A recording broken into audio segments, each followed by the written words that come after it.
I'm here today with Angela Cobb, who is an amazing comic here in New York. I've been on your show. Yes, my show. First time. My first time, which is about? Losing your virginity. Oh my God. And we're going to talk about the concept of losing virginity because personally, I hate the concepts of losing or taking virginity. Yeah, taking your virginity. Also, I just think virginity is kind of it's a construct. Let's just get real about that. But this is a great story, and you do a lot of material around this. I do a lot of material about losing my virginity. I have a show at QED in Astoria where I book comics and storytellers, and they all talk about losing their virginity. I lost my virginity. I was 25 years old, so I was a late bloomer. And I lost it during Hurricane Sandy.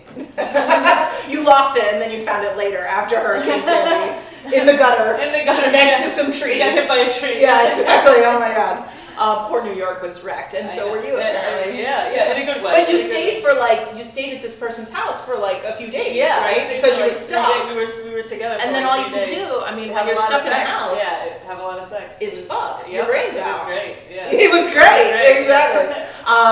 And it was with another comic. Yep, it was with another comedian. It was great, and it was with another comic. That's amazing. Question mark. Not always the case.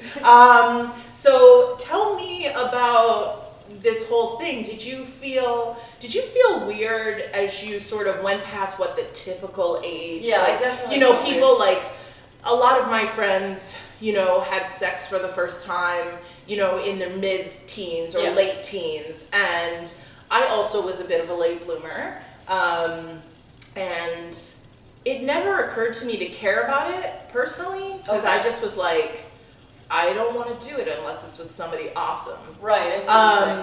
So I didn't really care, but I did always wonder what other people were doing, and that it probably was fun. I definitely cared. Like, I definitely always felt I felt kind of ashamed, and I kind of kept it like a secret for a while. Really?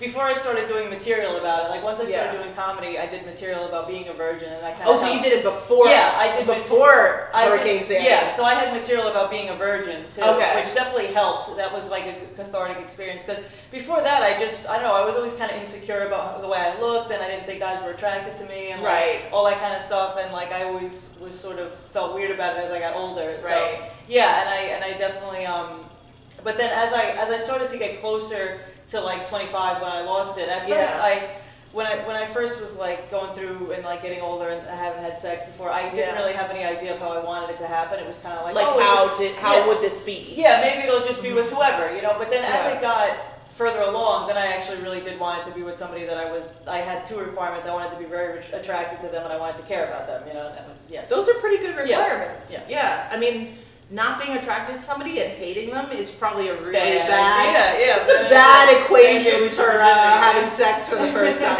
Like, you're ugly and I hate you, but let's fuck. Let's do it.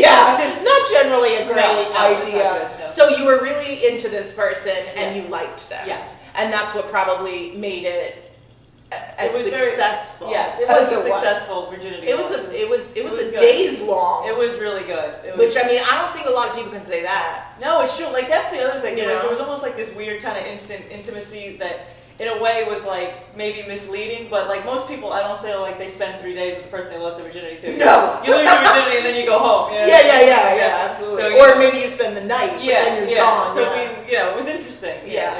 So did people, I mean, personally, I never had anybody like make fun of me for being a virgin. Like, nobody really cared about it. Maybe because I didn't really talk about it. Maybe they made assumptions that I wasn't. That's the thing. Like, when I was a virgin, I always was wondering like what people thought. You know? I kind of, because I was insecure, I thought that maybe they assumed I was a virgin. And I remember talking to my mom about this once. My mom was like, Angela, how full of yourself are you that you think people care about your sex life? Nobody cares. Nobody's thinking about whether you're having sex. Oh, they might be. Which they might be, but in a way, it's the people that thought you were hot were thinking about your sex life. That's true. But yeah, so I just kind of always, before I started talking about it, I just kind of assumed people knew I was a virgin, but I That's so funny, Yeah. where I thought people just probably considered that I wasn't. Oh, I see. You know, maybe that's why they weren't asking me about it or talking to me about it. Either that or because I'm intimidating. I have no idea. Tall ladies. Yeah, we are. We're both real tall we are ladies tall and ladies. mouthy broads. And we are, yeah. Yeah, we are. so, like, you that know. can be a factor, for sure, yeah. Yeah, but also, like, come on, guys. No, it's true, definitely, come on. Yeah. But like, when you're younger, it's definitely a factor. I think Or- you're more easily intimidated. It's weird. Shorter women or non-binary people are not intimidated by me at all. But men are super intimidated by me. So like, if I'm with a male partner, they usually have to be my size or bigger to not flip out. I see. But I've been with like women or non-binary trans folks who are shorter than me, and they're just totally chill with it. They don't give a damn. Oh, they're just like, you're hot, I'm about it. Yeah, see, you know? that's how I feel about like I primarily, primarily only have dated men. Yeah. And I find if I'm attracted to you, I'm attracted to you. Like I don't care if you're shorter than me or taller than me. It really doesn't matter to me. You know. Oh wow. Yeah. See, I find like, a lot of tall women who are shorter than me. Yeah. I feel like a lot of tall women, we want somebody who's our size or bigger, but you don't really care. I don't really care as long. I think that feeling feminine and feeling like protected is more of the person's character versus like their size and like so that's. And also, it's like, well, why do we need to even feel that way? I always consider that. I'm like, this is a patriarchal construct as well. Like virginity is a patriarchal construct. Right. Like our value is any different? Yeah, that's before true. or after. We are still the same value. Yeah, that's one thing. No matter what happens. I never had any like I was a virgin for a long time, but it wasn't for any sort of moral reason. Like I never felt that like people who had sex, people who didn't have sex were any different moral. I never felt that way. Like I was raised with a pretty good view of sex. I feel like my parents. Even though you're Italian Catholic. Yeah, they were pretty open about it. I mean, you know, progressive Italian Catholic parents. You know, and it was, you know, I knew that like it was a thing, and like you know, they weren't like shame, it like, ooh, don't have sex or anything like that, you know. So it was pretty open, which was good.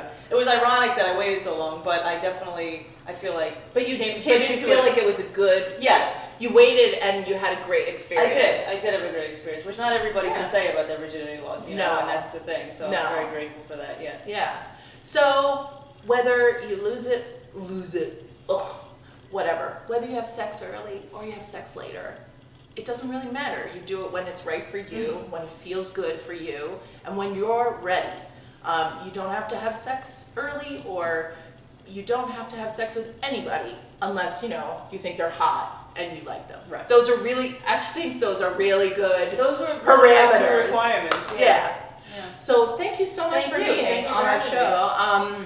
And we're going to put a link down to Angela's, you know, social media, so you can see her shows and when she's mainly performs here in the New York area, but I just feel like you're gonna blow up. Thank you. And then you'll be all over the country, and all our other viewers all over the country will be able to see you. Thank you. Or they can book you. Yeah.